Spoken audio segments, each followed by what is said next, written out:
and later we'll be over at the fantastic Intuit Dome. Our goal is simple tonight: to raise more money than the Dodgers spent on free agents.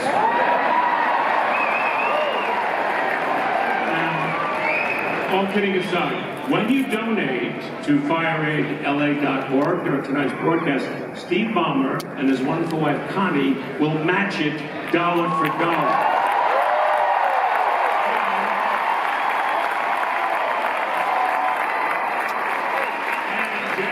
Walking on stage, I got word that our first big donation of the night has come in. It's from this band called U2. It's for $1 million, which really means $2 million thanks to Connie and Steve.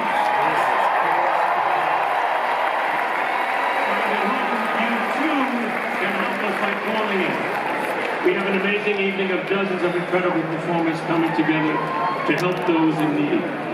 And also, you will be hearing from a number of people who were tragically affected by these fires, and I am one of them.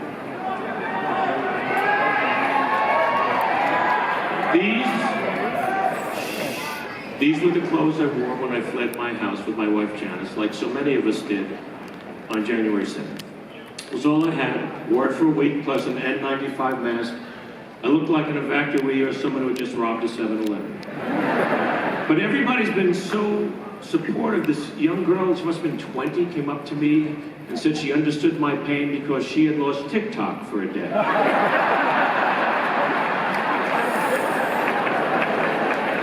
Everybody has a thing. I wanted to be here tonight because a little over 23 years ago, just a month after 9/11, I was asked to welcome the audience at the Concert for New York at Madison Square Garden.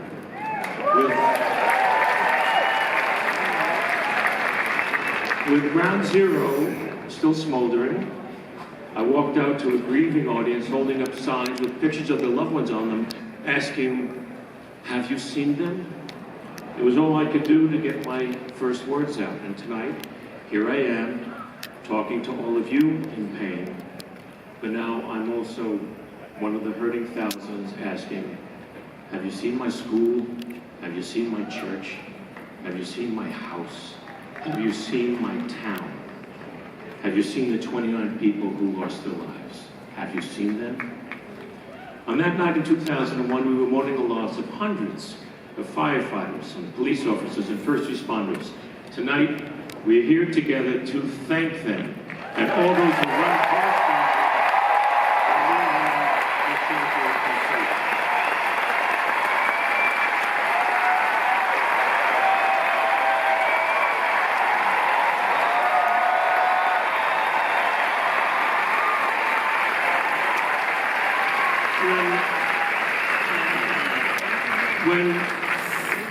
when we were finally able to get back to our house in the Palisades, which we had lived in for 46 years, like thousands of you, our house now looked like this.